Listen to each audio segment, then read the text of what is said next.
The Banno Twins are coming up next this week, but before we get into this dual interview, friends, are you subscribed to Coming Up Next? It's pretty easy to do. All you got to do is go to comingupnext.com.au. Not only can you find links to subscribe on all of your favourite platforms, that's iTunes, Spotify, Stitcher, you can also find the whole back catalogue of podcast rambles for free. So why don't you go ahead, you click subscribe, I'll show you the interview. Play it for you.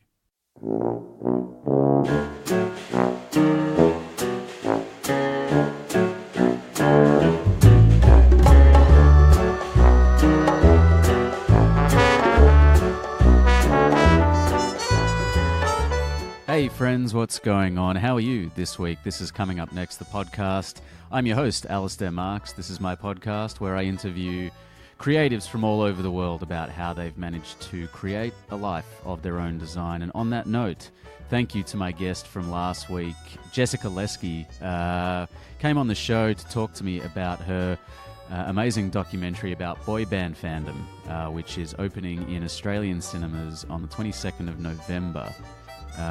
You can check it out, the podcast at comingupnext.com.au and your local listings for show times for that. Now, you'd think after 170 plus episodes of this show, what's this, 172, that we'd be hard pressed to have any sort of firsts on the program, but we do have a first this week. I was very fortunate to connect with the Banno Twins. They're identical twins who are both actors. And they have quite a remarkable story. They've been in and around the film industry since they were 8 or 9 years old, and are both filmmakers as well in their own right.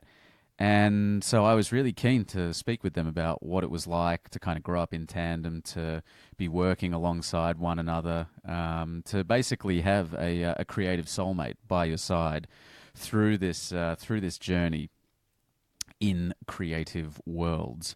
But anyway, we speak about that. We speak about the way that the industry is shifting, if it is actually shifting. We talk about their lives, their careers, the usual stuff. So let's get into it right now. Episode 172 of Coming Up Next, the podcast, with Karina and Raechelle Banno.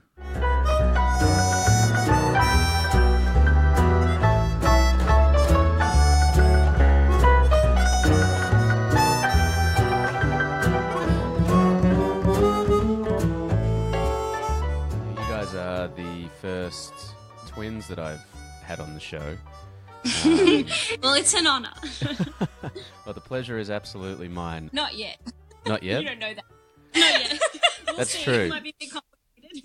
That's true. The confusion could drive me insane. Yes, double trouble. Oh, you've heard that one before. We sure have. Yeah, I guess you guys have probably had this sort of thing your whole life, like people referring to you guys as a unit as opposed to individuals. Mm-hmm. Yeah, Raechelle, you can take this one. Yeah, we definitely have. I think a really positive thing is that it was never a thing that our family did. Like, we were never. We're definitely a unit, but it was never just us lumped in as a two. It's more, I think it's a natural inclination of people around us that you're made a pair, and they naturally compare one another, especially when you have similar interests, even though we do have varying interests. Or the twins. Like, yes. Even just because we have an older sister, and in our family we were just the girls, and it was never Raechelle and I separated from our older sister Stephanie, whereas as soon as we started going out into the world, it was the twins. Yeah, so it can be it's something that we've grown accustomed to. I think we were always very well aware of how individual we were, so it's never really been an issue for us. But it's something that, we're definitely accustomed to. Right. And have you taken advantage of that? Karina? Yeah. From time, look, twins aren't that cute when you're over 18, but when we were younger. You don't still dress the same? No, we can share clothes, but definitely, yeah, not as cute now. But when we were little, it was definitely something that we tried on every now and then. mostly when we were really young, we both were doing dancing. Raechelle kept on. As we went older, I went more to the soccer and whatnot. But when we were really young and we all had like leotards or costumes, and we had name tags, all the kids had name tags around exam time, and we would just see what we can get away with, and just one of us would go to the bathroom, and then the other one would ask to go to the bathroom, and the teacher would be like, I already told you to go, just go. And then we'd come back after we'd swap uniforms. and then it wouldn't be until our grandparents showed up at the end of class and was like, why are you wearing Raechelle's leotard, that the teachers would kind of catch on. So that was fun, just seeing what we could get away with. When we went in high school, we wouldn't necessarily fool the students anymore because we were with them so much that they got to know us as individuals. But when we popped into classes, you only have English how many times a week, and the teachers wouldn't really catch on as quickly. But they just played it safe and called us both Banno because they couldn't get it wrong.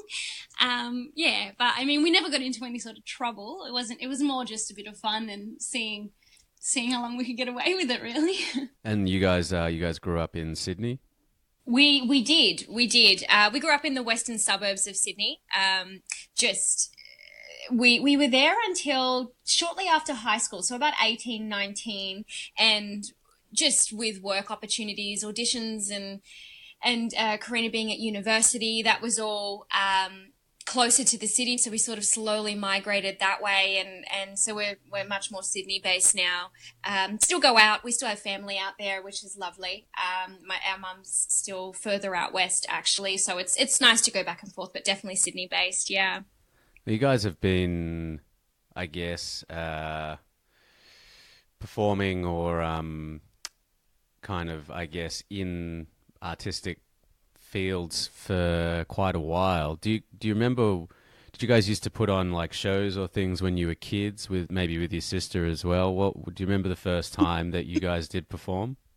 Raechelle, why don't you tell us one? Yeah, we did. We were always, we grew up dancing, so there was always a performing aspect. I think we enjoyed being on stage, and I think that sort of element of the audience and the preparation and the backstage. So that was always something super exciting. I know I do have a distinct memory of, we have an older sister, Stephanie, and the three of us having a weekend where we came up with a song and we had to perform it to the family. It was very irritating for everyone involved other than us, I'm sure. And then it was pop stars. Pop stars. We had to recreate music videos that we saw. It was always something like that. And I do remember on the way over here, Karina, I do remember when we'd go on holidays and we had like a camcorder, I do remember like us being out, and I have some distinct memory of like pretending I was Steve Irwin and like taking over the camera on the tour as if it was like some doco show. And yeah, so there was always an element of performing, but it was always just something that we were playful. And I think as we got to about 8, 9, 10 years old, we were introduced, funnily enough, to the Olsen twins, and we just thought it was the coolest thing that they worked together and they could do their play thing together. And so we were just like, okay, well, we want to do that then. And so we started doing bits and pieces from about that age, and it was commercials and little bits on TV and a bit of modeling. You have two young twins that look the same and have blonde hair. It's helpful to have one interchange when you need one. So, and I think as kids, I mean, now that I know more so as an adult, but having kids on set, there's so many regulations, and you can only have them on for so long, and that time is precious. And having the two of us already having a relationship and can kind of bounce off one another, that was such an advantage for any production that we were a part of, because you didn't have to kind of stimulate us. We were already good to go and just kind of bouncing off one another from the get-go. So that was, we were very fortunate to be able to establish those kind of industry relationships, because we just walked on set and were already comfortable and, we were in our element. And I guess you kind of... there's an advantage, like you say, because of the regulations. You kind of, the producers are almost doubling down, so they don't have to waste as much time, or not waste as much time. But if the child is having to leave for the day because they can only be there for 6 or 7 hours, if there's 2 of them, well, then they can be there for 12 or 14 hours. Exactly. Well, actually, my very first job, Karina, this is me.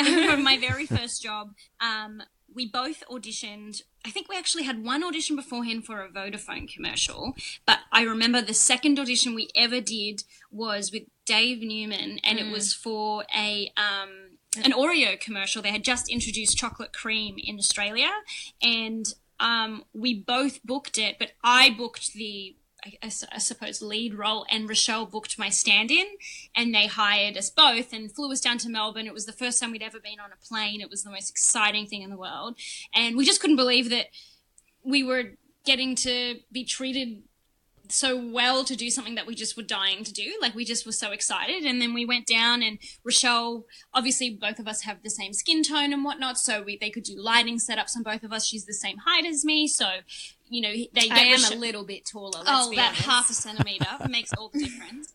And they could have her on set and set everything up, and then I'm in makeup, and then we swap out, and Rochelle's already rehearsed it and whatnot, and she's had her time performing, and then I jumped in, and then I was able to get it done. So, we've always bounced off one another, and yeah, it's always been an advantage. But then there were just other auditions where we'd go in and the role was only written as one, but they'd see us together and just think, oh, why not? It's so much something different. It's something different. It's something interesting. Like I said, when they're kids, it's something cute. And yeah, we were able for so long to be able to do it together. It wasn't really, we very rarely work separately as kids. So we were very lucky to be able to experience that together. And there was never any sort of competitive thing between us. It was always, so exciting if Raechelle got a call for something and vice versa. It was never anything like, oh, I want to be on set and she gets to be on set. It was never anything like that. My mum was always just so, supportive and encouraging of, both of us. If we ever wanted to stop, we stopped. And if we wanted to go to the audition, she'd drive us all the way from Fairfield into Mulliners and we'd go all the way into the city. And yeah, it was never any question about it. It was quite brilliant. So the first job you booked was also the first time you got to fly on a plane. Yeah. So that both of those must have been pretty exciting milestones to be happening simultaneously.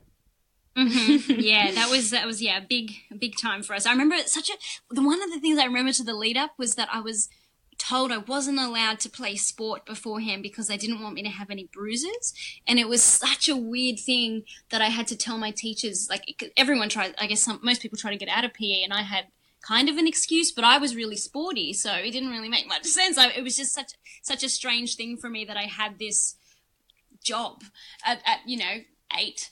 It was just such a strange thing for me. I remember being at the kitchen table and our mum coming out and saying, oh, you got the commercial.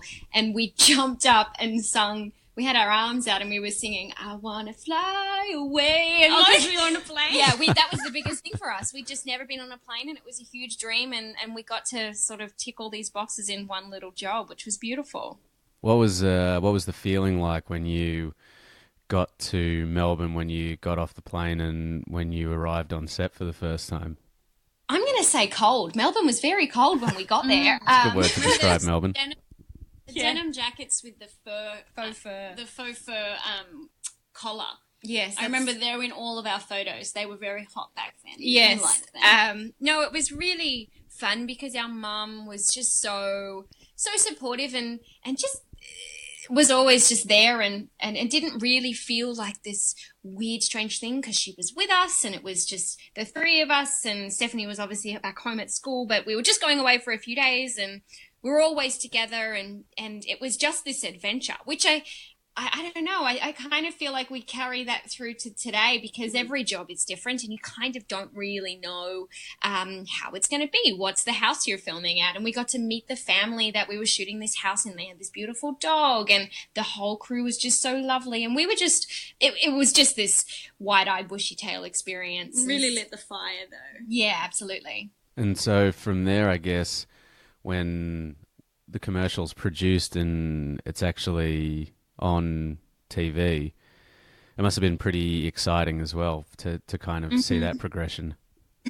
Yeah, this is Karina. I remember we were staying at my grandparents' house, and I remember my grandmother would wake up every day early and set the VCR on record. And Cheese TV to catch it. And one day she ran down the hallway screaming that she got it and woke us up. And we all came out, and it played after a Crash Bandicoot ad.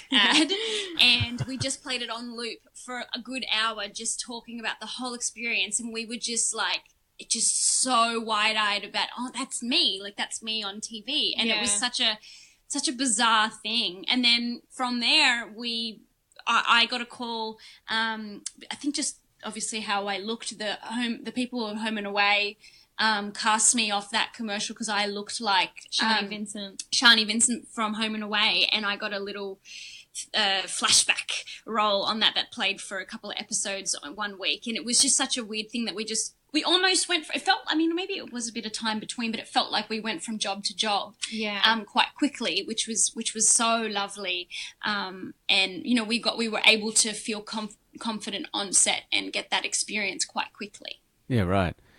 And Raechelle, I mean, I know you guys said that there wasn't any sort of competitive feeling between the two of you, but when you see Karina getting this role on Home and Away, even though I know that I guess about 10 years later you would get a role on Home and Away as well. So strange. Was there any sort of sense of maybe not jealousy in the sense of not being upset that your sister's doing this, but a sense of feeling like you would like something similar?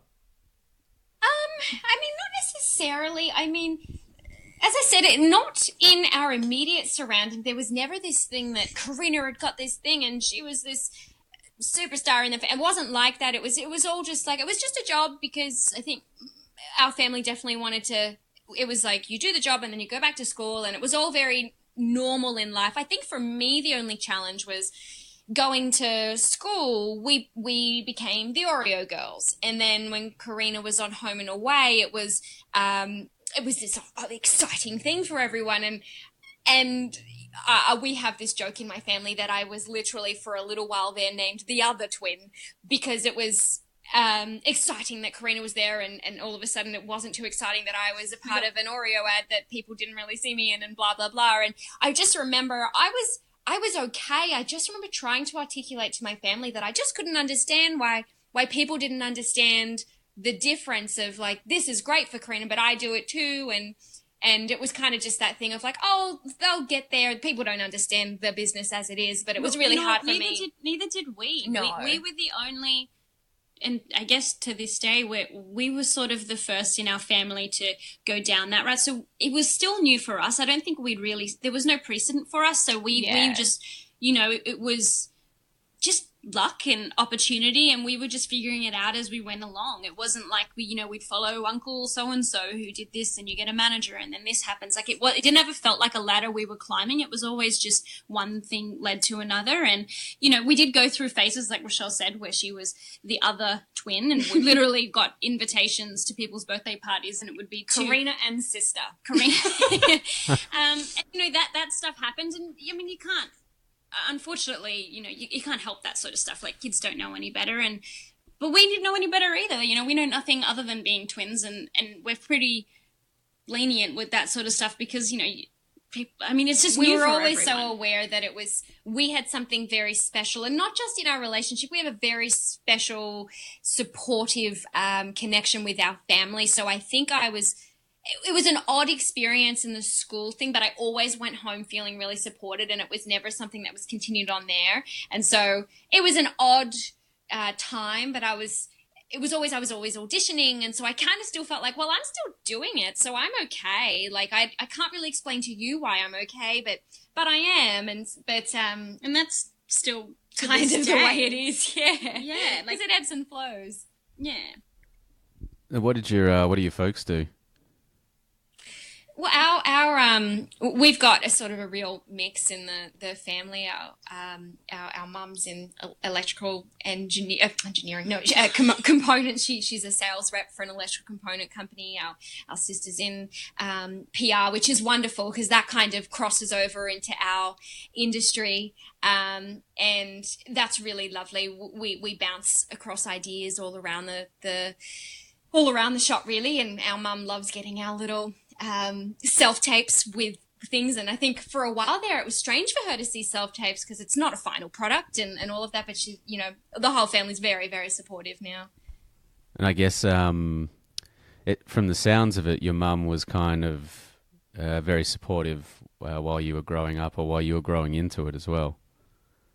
Yeah, Raechelle. Yeah, we've just had such a supportive family in the sense that what we're doing, it's such a scary thing, and it's always been, you know, everyone in the family was always saying it's the possible and probable rejection that comes with the industry, and just the fact that it's not about anything to do with talent a lot of the time. That's a scary prospect to be sending really young children into, and it was always something that was we had to be really aware of, that it's not an easy road, and the second you don't enjoy it anymore, that's okay if you want to step away.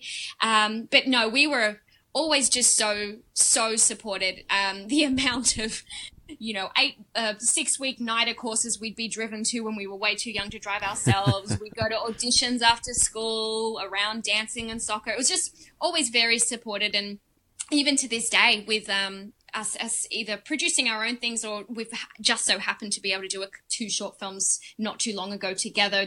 We've got the biggest fan club with our family. So it's really lovely because it's not their element, and it is a weird world to step into. So we're just really grateful for that. Thinking back though, Mum, we call our mum Mummy. Just going to get that out of the way. Mummy, she was quite smart thinking back on being very, like, you know, look, I appreciate and respect 100% that is your passion and that's what you want to do. But at the same time, she wasn't at all going to stand for us just sitting at home and waiting for the phone to ring. You know, we had to be active in our lives, and whether that was pursuing things on our own or having a representation or whatnot, you know, we were always weirdly excited to work from the age of 14 and 9 months anyway. So I don't know why. We did it literally from the day we were able to. So, you know, it wasn't ever something that we were just going to sit around and, you know, wait for the phone to ring. So she was always very open about, you know, you need to still do something with your lives as long as that is something you want to pursue. But, you know, we were just lucky that, you know, we were able to secure representation and have those auditions come through, and, you know, didn't always have job to job. But in the meantime, she wanted us to know that, you know, you still have to pay your bills, and, you know, that life comes first ultimately. And if you can fund your life with your passion, that's great. But, you know, these things take time, and she was, you know, honest about that. Very sage advice. And obviously she made you prioritize school as well. Yes. Yeah, Raechelle here. There was a time there where we sort of got to that weird age group where we were too young to play older parts and too old to play younger parts, and we were heading towards our HSC, and we thought, you know, we're going to take a step back from the acting thing, focus on our HSC and get that sorted. And then HSC came and went, and it came time for possible universities, and just speaking from myself, university was never something that I was dreaming to do. It was something that it kind of just seemed like the next step, because that's what everyone does. And we of course applied to NIDA and all of the drama courses out there, and to me at the time NIDA was the be all and end all, and it's, you know, so highly regarded. And we were 17 and we're already told prior, like, you likely won't get in, you are too young, you need life experience and all of that. But I thought, well, I'm gonna go anyway, I want the experience. And you'll be the exception. Yeah. It'll be me.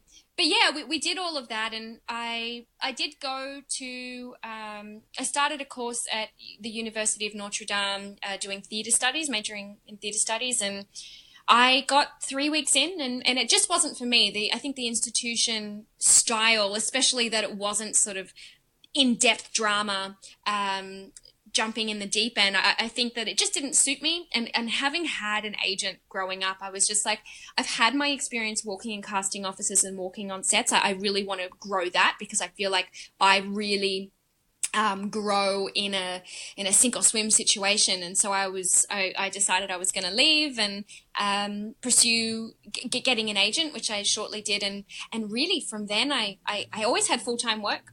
Karina's very different. You can sort of follow on after this. Karina's always had a very different approach to it, which, you know, just to show how many different paths there are. I always had a full-time job.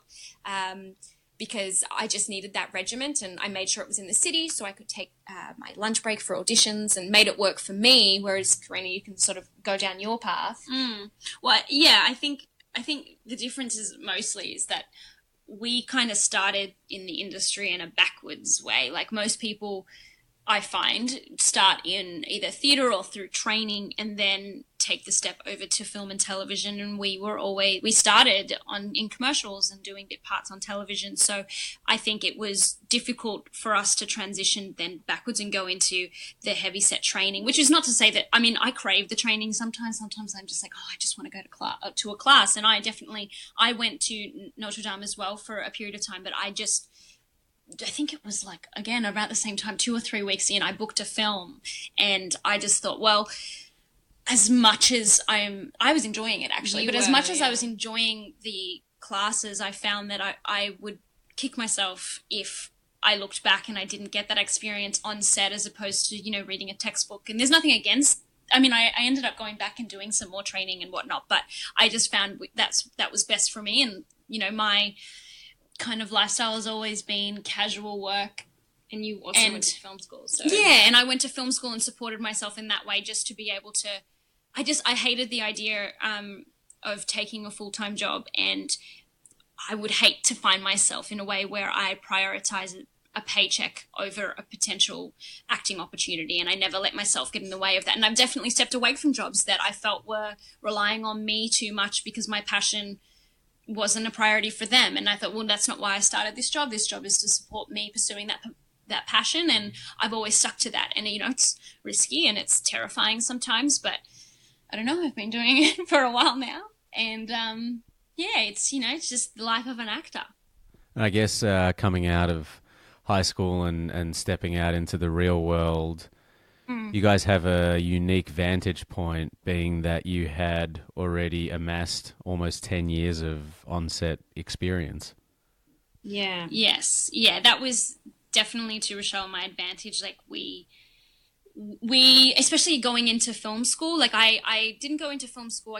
We graduated high school 2010. I didn't start film school till 2013 just because I booked that film, Circle of Lies, and then I did odd jobs, acting jobs here and there. And then I got to a point where I was like, no, I really want to understand film history as well as everyone else's role on a set. I just wanted to know that when I get on the set as an actor, I know what the person behind the camera is doing and the person who's, putting my mark down on the floor. I wanted to understand their perspective and what I could do to make their jobs easier. So that was initially my approach, and I found that it was, funnily enough, I don't know if it always happens, but I was the only actor in the grade. There was like 60 people, and at first that was intimidating because everyone was like, oh, you're an actor, you'll do this. Oh, we've got this great bit and you can do it. And I was just like, no, I'm not here to be an actor. I'm here to learn everything else. But then I found that my expertise, especially in an audition room, because it's such a sacred space for me, I understand it so well. I've been doing it since I was a kid and I know what that space feels like. And I was the go-to of allowing people to understand what, even just the setup or how to greet people or giving feedback. What's too much feedback? What's misleading if you give an actor too much feedback? Because, I've been that desperate actor who's walked out of an audition and felt like I've booked it because everyone was so lovely and complimentary. And that's not necessarily a bad thing, but, there's a fine line between feedback and just, misleading an actor. And I just, I felt like that was something that I could pass along, and it was such a privilege to be able to have that experience and then translate that into my directing as well and be able to understand working with actors. And I was able to take advantage of that and co-direct with a few more technical directors in our grade, and then be able to cooperate a little bit more and kind of, like I can not necessarily only deal with the actors and you deal with all the specs, but it was just mostly, I could handle it, and it felt really, really amazing to be able to just do it and make things that I've been dreaming about doing since I was a kid. Were there any things that were standing out in your mind in terms of like some of that feedback you're talking about, like ways in which you wanted to educate people? So based on experiences that you'd had, were there any like particularly bad experiences? Raechelle, do you have any bad ones? I mean, you get the odd one. here and there. I think I've had done an audition before, and they've done somewhat of an emotional scene, and they've gone, "Wow, yeah, that's it. That's how we wanted." And they said, "Oh, I just don't know if you look like the kind of girl this would happen to." And I've been like, "Oh, okay, well, gosh, is there anything I could have done differently?" And they said, "Yeah, I probably just wouldn't have worn that dress." And you just kind of think, "Whoa, really? Is that what's distracting you the most?" I think There's when also it's like eating behind the camera. yeah, I've had someone eating some potato chips while I'm doing a scene, and it's very distracting. And I've heard a friend of mine was doing somewhat of an emotional scene and had someone reading a text and laugh in the middle of their audition and that kind of thing. I think it's there's a certain etiquette, I think, that carries. Actually, yeah, that was something that I had to teach a beautiful boy in my grade at film school who was so unbelievably enthusiastic that we were casting a short film that I made. I wrote and directed it. It was called It's Time, I think. Yeah, It's Time. About Time. That's a very good film. I always make that. I definitely didn't make About Time at film school. I made It's Time, and we had a beautiful actress came in, Grace, and she read beautifully and did this emotional, lovely monologue for us. And this boy in my grade was so blown away that just instinctively he burst out laughing because he, in his mind, we'd found the girl, and he ran out of the room. And she thought that obviously she'd done something wrong, and I had to apologize and whatnot. And I was just teaching him, like, you know what, as lovely, I know you and I know what that means. But to her, she's embarrassed because she thinks she's done something wrong and made you laugh. So there were just little things about, just understanding an actor's mindset and, making it a safe space. Yeah, and we had some, lecturers sometimes speak about actors in ways that, not necessarily that we weren't people, but, if you don't say action, an actor won't know when to start. And I just said, well, Clint Eastwood has always worked off the mindset of, whenever you're ready, or all right, that's enough of that shit, whenever calling cut. Like that's just the type of, it just depends on the set, and it depends on the director, and it depends on the actor. We're not stupid.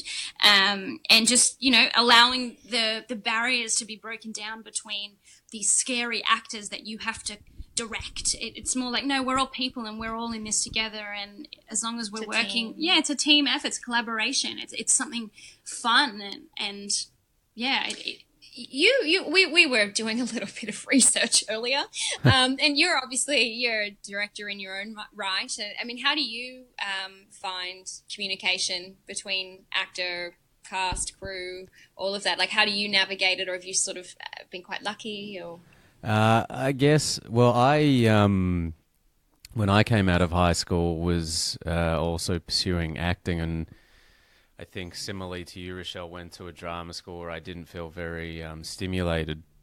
And I then went to film school to learn how to make films so that I would be able to cast myself in whatever I made. Haven't we all? We've all, that's always in the back of the mind. Yeah. And then I fell in love with filmmaking, but I guess because I already had that sort of foundation of understanding or wanting to act myself, I guess I felt like I knew how to communicate with actors perhaps better than, and I ended up getting cast in films while I was at film school because people knew that I was or had come from pursuing acting, and then after a few years of working in the industry, like crewing and stuff, I went back to drama school for a year and furthered my education as an actor. This time as a filmmaker, wanting to, I guess, learn how to communicate better with actors, and it's just kind of been a leveling up of education until maybe like 5 or so years ago when I started basically working full-time behind the camera. I do think that's a lot that has to do with it. It really is just educating yourself on not just the all the different roles involved and what they entail, but it also just comes down to sort of human communication and just empathy and compassion and understanding that since you've been on both sides of those the table, whether it be behind the camera or in front of it, or, you know, holding a boom or helping someone with a light or anything, I think when you understand all the pressures that are involved in that, you can then alleviate them when you're in charge. Because it's really is just down to communication. If people don't know what is wanted or what might alleviate a little bit of stress, then it just builds and then there's tension, and that's not a productive work environment. I remember when I was at film school, in one of our directing classes, I think it was honestly one class out of the entire time there that we did sort of an acting class. We did, I think, a little bit of Meisner, I did a bit of Stanislavski, and, you know, it was super uncomfortable for everyone because that wasn't their forte, but I just couldn't express to anyone enough how important it is. Even just do an improv class, do something that puts you in an actor's shoes so you understand what they're going through. Because, you know, some actors work better with a Meisner, some work better with Stanislavski. Some people need to loosen up and do a bit of improv before they settle into a character, you know, and I think it's about understanding what works, because you have to adapt. You know, an actor has to adapt to every director and every set, but, you know, directors should be able to adapt as well and have that kind of collaboration and find the best method to all work towards the same goal. Yeah, I think you hit the nail on the head in terms of having the same kind of goal. And I think communication and trust for me are the two biggest things, I guess, in a relationship between probably any creatives. It's not necessarily just actor-director, but yeah, I think that those are the two sort of key things as the foundational elements. Yeah, 100%. I mean, trust, in my crewing experience, trust is something that you need to feel that your fellow crew are going to have your back. And, you know, I've been on sets where it hasn't been that way, and you don't feel like you're a part of anything. It's every man for himself, and that's no way to get through any production. You know, why are we all here? It's not, especially like especially when I first started out, it wasn't a paycheck. I was volunteering in order to get to that stage where it's a recommendation-based system, and I go from job to job as, you know, a runner, and then I get second AD and then first AD and whatnot, and you've got to bounce up from that. But if there's no trust and communication between the crew, you're never going to establish those relationships, and you're never going to want to work. And, you know, I've run into so many different crew members over and over again. The industry is so small, and I think if you don't put in that effort to support one another, it's not going to be any fun. No. And I think, as you've highlighted a couple of times, you know, the space needs to hold a certain sanctity, I think. Yeah, absolutely, yeah. So, Raechelle, well, I guess it's probably towards the tail end of Karina's time at film school, but concurrent to that, you were still working full-time and auditioning and going for acting jobs? Yeah, I was. And I was... I was working in the city at a funeral insurance company, and I was auditioning, and I'd set myself a goal in 2015. Well, coming into 2015, my News resolutions were to secure myself new Australian representation and to get on Home and Away. I assumed, just from general experience, I was like, I just really want that sink or swim experience, and even if it was a guest star, even I wanted to be on a set like that was this well-oiled machine that I just had to adapt. I just knew that I would be able to learn from that. And then what was it? Beginning of April, I signed with my current team, and I think it was 3 weeks later I was on Home and Away. It was the first brief that came through, Olivia, which was just crazy. And I remember a friend of mine who grew up watching the show, my audition scene was with the character VJ, Leah's son, and she was like, I watched him be born. Like, she was just amazed that I was I was getting to talk to VJ in a scene. And so, yeah, it was this whole thing. Because, I mean, apart from Karina's excuse me, stint on Home and Away. your guest star, years ago when we were very young, we'd not grown up watching it. And so I was not aware of the huge viewing, like the audience that it has, and not just here, but obviously internationally. And it's so supportive, and I just really wasn't prepared for that, which I think is a good thing, because if I'd known, there would have been this crazy amount of pressure. And the first audition came around. It was one of my first auditions that I had with my new agency, and I thought I stuffed it, really. I was like, oh, well, she gave me that direction. I just think my instincts were off. I don't know. And then, a week or so later, I found out I had a callback, but it was just before the Logies, and which kind of meant everything shut down for a couple of days. So I had to wait before I found out my date and my audition scenes and all of that. And and then I think I went in a week or so later for the audition. It was on a Wednesday, and I went to work on the next day, and I think it was the Friday. I sort of was on my way home, and my agent called me, and I just assumed that it was we haven't heard anything, you'll hear next week call. I thought it was just a bit of a pep talk before the weekend, and I was on the train with my friend, and she said, oh, they'd like to offer you the role, and we were heading towards a tunnel, and I didn't want to lose her, and I made my friend jump off the train with me, and I was just in a huge panic. And it sort of just really changed everything for me. It was the first time I'd ever quit a day job. You didn't want to. You were like, maybe I shouldn't. And I said, you're going to work on Monday. Yeah. You've got to go. You're on next week. It's that scary thing of, well, what if they change their mind? I'd never had the option. Like, no actor ever gets 46 weeks a year for 3 years. That just doesn't happen. And so I was just terrified that what if it wasn't real? And it was the first time I'd ever quit a job, and went in and signed my contract. And a week later I was at Palm Beach, and it was really incredible. And it just, I think that there's such a different experience that can happen with Home and Away, because you really are thrown in.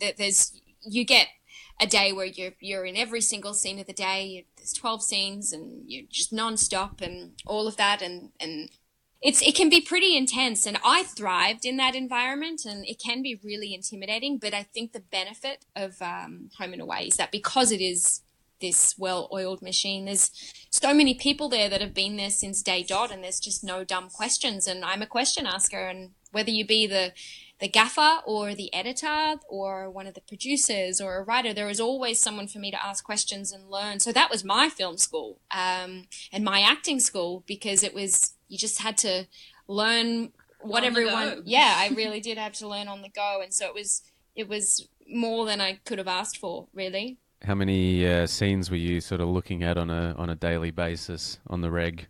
It really varied because it kind of ebbs and flows with your storyline. But I remember one day we're out on location, and it was a specific location for my storyline, and I think it was 12 or 14 scenes that we did. And you only have an hour maximum, really, for a scene, and that includes setup, camera rehearsal, line runs, everything, all of it, and then shooting, your wides, your mids, your close, your extreme close, your Home and Away extreme close. You get all of so that's all of it within an hour, and so you really got to nail it.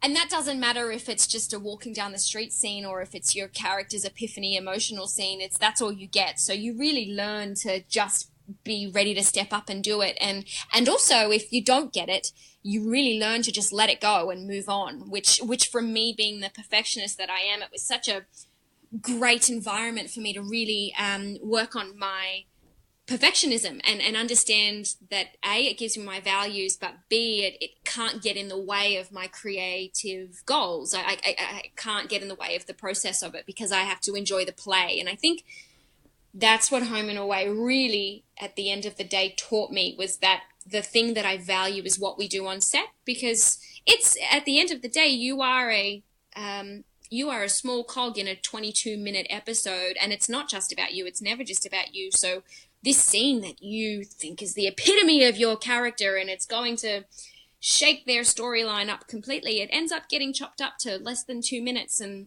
all of a sudden it's this tiny thing. And so I really valued the preparation and the filming experience, and knowing that I've done as much as I can, and then it's out of my hands and letting that go, which I think was really valuable for me, and I think it's valuable for most performers, that letting go aspect. Yeah.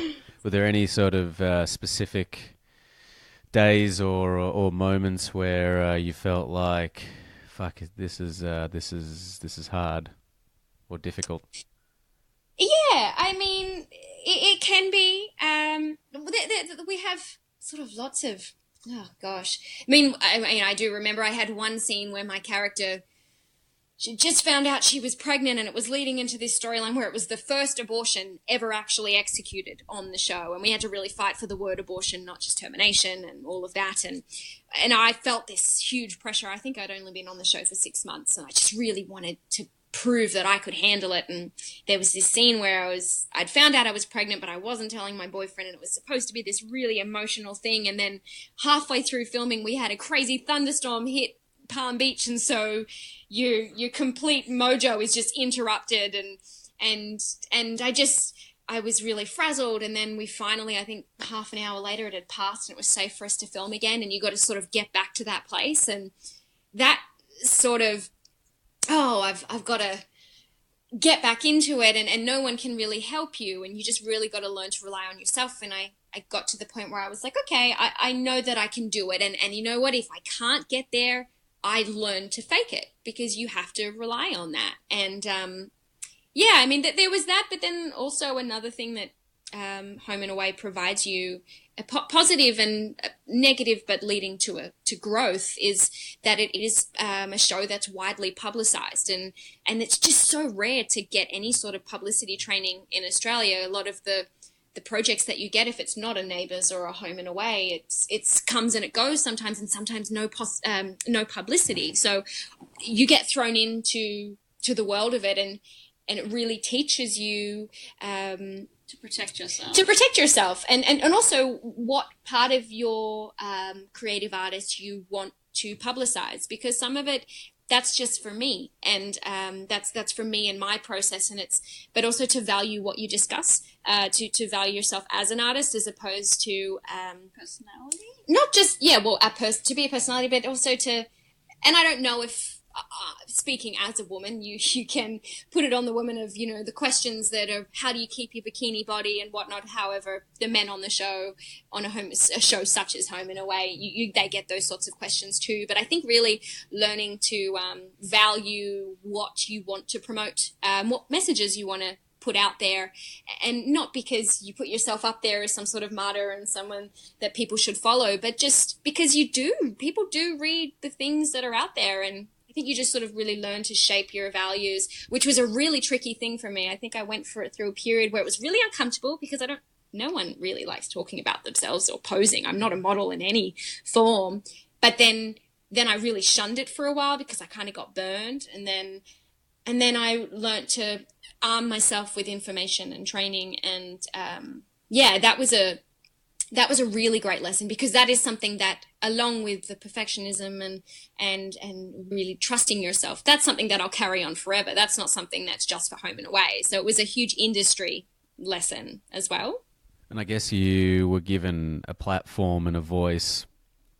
I mean, if you're looking at some of the issues that were dealt with on the show, things like self-harm and things like childhood abuse, these are not the kind of bog standard themes that you would normally associate with a Home and Away or a Neighbours. Well, absolutely, and especially not on a 7 o'clock time slot. I think for me, playing Olivia, I really valued from day dot that my storyline wasn't ever, car chases and your explosions and all of that. It was issues that happen day to day, and she was a previously sexually abused girl who self-harmed as a result of it. She had a teenage pregnancy that she aborted, and she was someone who then also relapsed and then decided to go and report her abuser, and that was a terrifying thing. And it was things that aren't, we might be talking in the world of Home and Away, but that's not far-fetched. That stuff happens, and I took that with a real responsibility, to the point where you're on the show long enough and you start to argue and fight for your character. Especially for me, I got to the point where with Olivia, I think the longer I played her, and the personal experience I had with having people come up to me with their stories and resonate with her journey and resonate with the honesty in which the stories had been told, I really valued and took on that responsibility to the point where the further along that I got on it, I really started to fight for the type of woman we were putting on screen. The older that Olivia got and the older that I got, I just was so aware of the fact that we were putting out there a character that could very well be a role model for people, whether that be of, oh, I want to be a fashion designer, or I want to be in a committed relationship, or whatever it was. It's something that people look at and go, oh, but Olivia did it. And I was just very focused on that. And so when we had a couple of things come up where I sort of put my foot down in the sense of, I didn't want to be irresponsible with how we progressed her story, especially when it came to things like self-harm and a relapse or anything like that. You did your research too. I did my research, and I understood what her triggers were, and I eventually came to the point where I said, look, I feel like we need to consider the responsibility here when I have people that come up to me in a food court who have scars all up their arm and hug me and thank me for telling their story authentically and honestly. And we just really have to understand the messages we're putting out there. And that really had an effect on me, that what we do, whether you're on a 7 o'clock time slot on Channel 7, or you're an independent feature, or you're something on Netflix, the stories that we put out there are watched, and the information, whether it's conscious or unconscious, is taken in. And if you're telling a real story, you should think of it wisely. And that really affected how I approached the character and worked with the writers on it. But also I carry that with me now, the types of characters that I want to play. I don't just want to play a woman that is a tag-along to a man. I think as much as I valued Olivia, we worked hard to make her own independent. I think she was very attached to Hunter, and that a lot of her value felt like it was there for a while, and I found that quite frustrating and really worked against that. And I think we got there in the end, which I was very proud of. But I think now, especially, we're living in a time where we can tell a bit more of a varied story of a woman. But I'm really fighting for that and upholding that value. And when approaching either productions that I'm writing myself or the things that I'm auditioning for and the characters that I go for, I just don't really think that we have time or we should put female characters out there that aren't putting out a message that maybe a young woman might follow. We want them to be positive. I mean, you guys have been in and around the industry for, 15, 16 years, working pretty consistently. Do you feel as though there is actually genuine kind of change happening? Is there actually a transition? I mean, what are you guys seeing from the point of view of, people who are not only working as actors, but also, in making your own projects and your own productions? Are you seeing a change, or is it kind of a myth at the moment? Well, I mean, I have opinions on this, but Karina, do you? Yeah, look, there are still the scripts that come across the table that are, either very much, a stereotype of a woman written by a man, which is, unfortunate. Those things do come across, and, depending on the project, it's worth a look, and sometimes it's about taking a stand. But I think it's also about I really respect a few casting directors that I've been into lately who I'm auditioning for a role that was specifically written for a man in a script that was written by men. And literally there was a film that I went for not long ago that every character in the film was a man, and there wasn't a female mentioned in the whole thing. And it wasn't until the casting directors pointed it out to the director and they said, look, we will take this project on board as long as we can flip the lead for a female. And I was lucky enough to be brought into that. And those are the types of steps that need to be taken, that, from the ground up that people need to be saying no. While that is an important story, there is no reason why that story can't be told by a woman. There is nothing about that character that can't be feminine or be, it doesn't need to be a woman's story. It's just, it makes no difference really. And that's the thing that I think I really, I'm noticing, is that people are working hard to distinguish those sorts of characters. And also, I mean, from a filmmaker's point of view, we were lucky enough to have a short film that we worked on with writer, Liz McClelland at Sydney Film Festival this year. And the Dandy Shorts program that we were in, they had all the directors stand up, and we had 80% women, and it was so amazing to see standing that, ovation. because that wasn't also that wasn't just thrown out there so that we got the women out there. It was that those films were absolutely incredible, and it was, the work spoke for itself. And yeah, don't feel like you're just ticking an industry box. Yeah, and I mean, personally, for me, I feel like the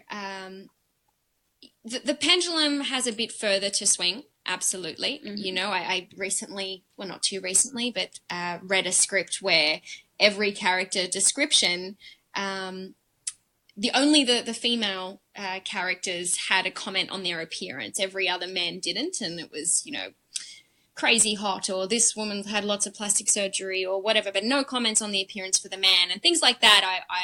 I'm very aware of, and because it's just not necessary. But I will say that you do go for a lot of characters, and not just characters our own age, but we often go for characters younger. I think that there's just a real intelligence that is being put into these characters, because that's what's out there. Women aren't just something that hangs on your arm or greets you when you come home and makes sure everything's ready for you. It's someone that has their own stories and their own brain and their own complexities. And I've really recently been able to go for some beautifully complex women, and working and behind the scenes as well, some complex writers that are women, and but also women and men working together, and it not being an argument and it not being a battle. Even second best, all the heads of department just so happened to be women, and it wasn't something that was forced. It wasn't something that was like, no, we're going to be all women. It was just something that the best person for the job. And that also happened with Izzy Stevens' Phenomena. It was writer, director, I think we had first AD and art department, camera, DOP, yeah. And it was the same, and it doesn't feel like it's this, we're gonna do it but women's style. Like, it doesn't feel that way, and I think that those sorts of things I really appreciate. But again, there are certain steps I think that people could be working harder, I think, for certain things that are slipping through the cracks, that we're kind of having to put our foot down and be like, no, I'm sorry, I won't be seen for something like that, because I think that character could be defined as something other than just how she reflects as opposed to the man, in his story. She has her own story. And Karina and I, being filmmakers ourselves, we've written a couple of things where it's been really lovely to not feel like there was roadblocks with the fact that we were two young women pitching a project, and the support and also the demand as well for it. I've felt that. So I do think that the pendulum does have a bit further to swing, but I can feel it swinging. So I'm feeling hopeful, but I'm not. I don't feel rested in the change. I definitely feel like we've got a long way to go, and I'm ready for it. It's an interesting time, I guess, and an interesting prism to consider things through. And I guess there were two sort of things that came to mind as you guys were talking. And the first was that, in speaking about the part where it was an entirely male cast, and the casting agent said, well, we'll take the project on if you change the lead from a male to a female. Now, I think that I kind of agree with the sentiment that stories are universal, but don't you guys think, in a sense, that's kind of it's kind of treating a symptom as opposed to treating a cause. Like you're not really, the issue isn't that the script is all male cast. The issue is that the person who wrote it didn't think there was an issue with writing an all male cast. Yeah, Karina? Yeah, I think that, it's like it's baby steps, and unfortunately, it's a case by case. Like, not every story is going to be adapted that way. Like I'm not expecting to be playing James Bond right now. Well, I mean, You could. It's 2018. But I mean, I don't think they're going to be knocking on my door. But Yeah. I don't think I'll be, Hugh Jackman in the next biopic. But I think that, it is baby steps, and it's about changing it from the ground up. And I think that it's a matter of awareness, and I think it's about starting the change from a film school level, from the ground up. We need to be making those changes from the get-go, I think, because it's you can't, unfortunately, our society has been shaped the way it has because of the predetermined factors, and that's unfortunately the way that history has shaped us. But we're setting the standard now for the future, and we, fortunately enough, are a part of that future. We're young filmmakers who can take those steps for ourselves, and whether that is I'm lucky enough to put myself in a lead because I wrote and directed it, that's one thing, but it's also about telling those stories and then showing other male and female young filmmakers that they can do that too, and saying that story is valuable enough, and that story has an audience, and that story is important. And a female's perspective isn't something that only 50% of the population is going to be interested in. Big Little Lies, like, that was headed by 4 incredible females, but male, female, it doesn't matter. Everyone loves that show because it's just great, and it shouldn't be, that's a woman show. A woman show. It's but not about. I will say that I do agree with you that it is treating. I don't think that we should. I think it's a good place to start because it's how change happens. However, I don't think it starts at the to argue with you, Karina. No, we can argue I don't think air. it starts with the film school. I think it starts. It's it's something you're taught. Societal discrimination endemic. Yeah, absolutely. It's something that you're taught. Epidemic. And so if women are brought up to feel secondary, then they will continue being put in that position. And if men are taught that women are secondary, they'll continue to put them secondary. And I think that that's something that the people that are old enough now to try and make those changes, yes, make them because they need to be made. However, I feel like it's a societal shift and a definite paradigm shift that we need to implement, and soon and now, because the world is no longer waiting for it. They're ready for it, and they're doing putting it. up with it. We're not putting up with it anymore. Yeah.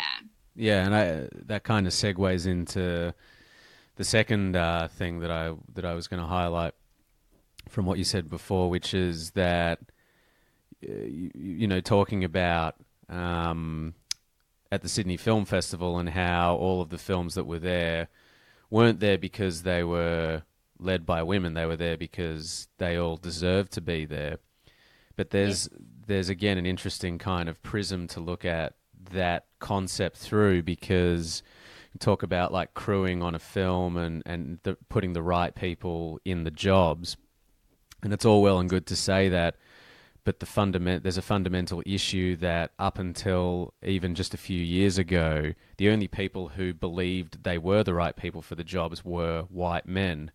So to kind of try and diversify that means that you need to be addressing it on an educational level so that anyone who wants to have an opportunity to do that and can believe that there is an opportunity for them to do that, so that they're not feeling like, well, if I enter into this field, it's going to be a fucking nightmare to actually make anything happen.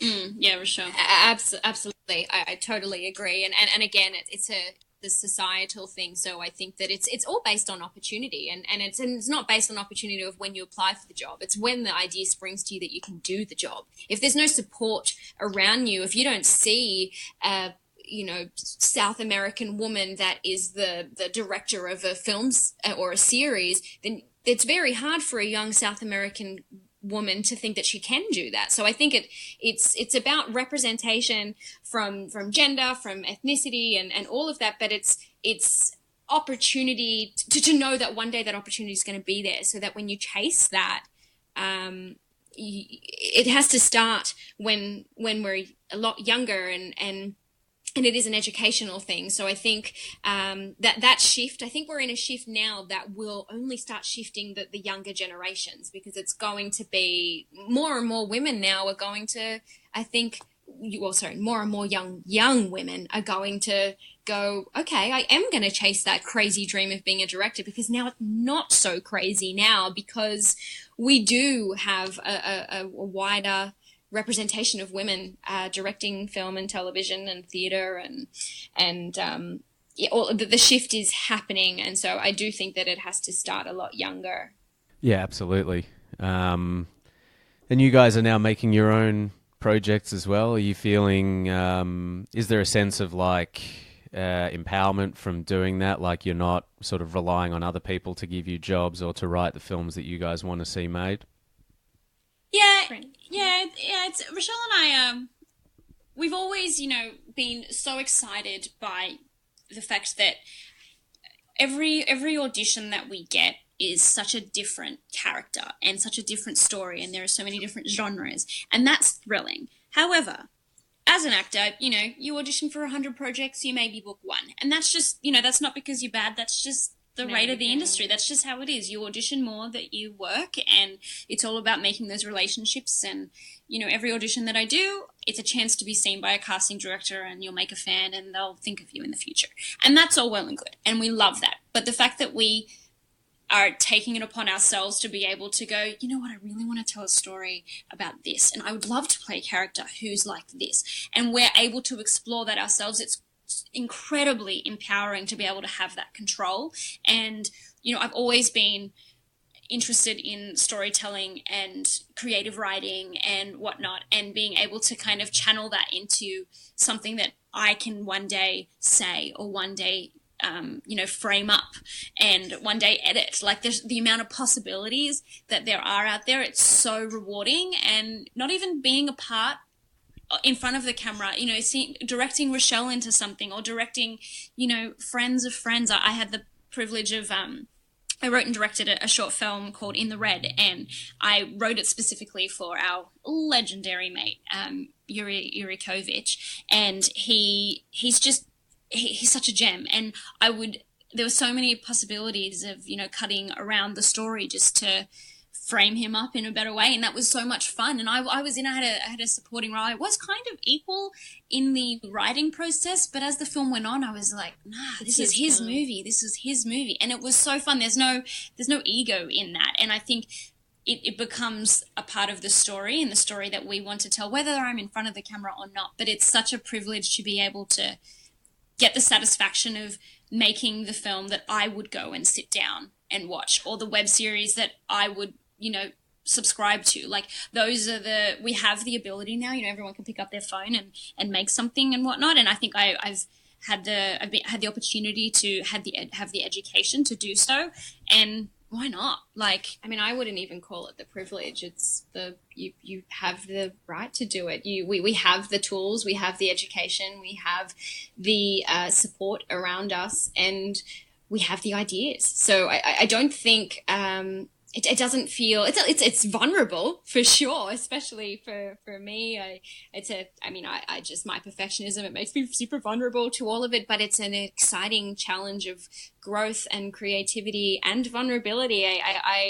And to be able to do it with Karina, I think we bounce well off each other. We're very blunt with one another, and it's never out of being mean or bitter to one another. It's just to be productive, where we don't beat around the bush. And it's been really fulfilling, and it's really informed my acting work, that we're not producing just whether it be an audition or a show that comes along or anything like that. It's informed that. I think you just continue to learn, and I am so interested in every aspect of what we do, so it's just really getting me to get that little bit more of an education, which is wonderful. And we don't get to work together that often. We were very lucky that second best, let alone phenomena, came around. You know, like I said, twins isn't cute now. And it's harder to make stories that are twins. And we also, you know, I love being a twin, and it's great. I also know nothing else, so it could be terrible. But ultimately, you know, I'm an individual and I have desires of my own, and we have such different approaches. You know, we go for the same auditions all the time, and Raechelle will read a scene and it'll be incredible, and then I'll read it and it'll be equally incredible, but it'll be so different. And, you know, that's just the pleasure of being such individuals. But this is something that we can really work together, and whether we're writing something for ourselves or writing something just in general, we get to be creative together. And again, just be blunt and be like, nah, that idea is shit. Nah, let's do something else. And it's so open and honest and vulnerable and exciting to think of all the possibilities and the things that we can achieve together. That's awesome. It's like you've got a kind of inbuilt creative soulmate. Oh yeah, yes. That's a really beautiful way to put it. I think we should write that down. We're creative soulmates. Oh. That's lovely. Oh, thank you so much, guys, for chatting with me on the show. I end all of the conversations with the same question. The question is, what makes you guys silly? Oh, that's cute. Roechelle, you can go first. Oh, what makes me silly? I think Karina makes me pretty silly. And that sounds like a really simple thing, but I think the openness to being silly, I love it. I love a good giggle, and I want to give a great answer. You know what makes me silly? A compliment, because I don't know what to do with it. So I immediately turn it either into Karina goes, so this is how it goes. Okay. This is Raechelle. Okay. So I'll go, oh my gosh, Karina looks so beautiful. She's like, oh my God, why? And it becomes this silly thing back and forth. And it's almost... Or I'll hear that someone talked about me and I'll be like, tell me everything. And like, because I hate the idea of someone talking about you when you're not there, and all the things that they could say about you they'd never say to your face. So I think a compliment is such an interesting thing, because you're like, where is this here we going? Go. I found it. Answer for both of us. Okay. I think it's anxiety makes us silly. Oh, which is all the time. You know, I've interviewed like, I don't know how many people on this show, almost entirely people who work in creative, anxiety-inducing jobs or industries, and no one's ever said anxiety is something that makes them silly, but it would probably be universal. Oh, it does the darndest things. You should. I mean, today Raechelle and I went rock climbing as research for a role I'm doing recently, coming up, and I mean, being at the top of a rock climbing wall, the anxiety. I mean, I didn't even think I was scared of heights, but apparently I am. It's very rational. That anxiety just does the most silly things to me, and you know, the rate at which I go from excitement to tears to laughing. I've got so much. It's a roller coaster. So much range, you know. And if that's not silly, I don't know what is. That's a good punctuation. Thank you so much, guys. Thank you so much, Alistair. It's been lovely chatting to you.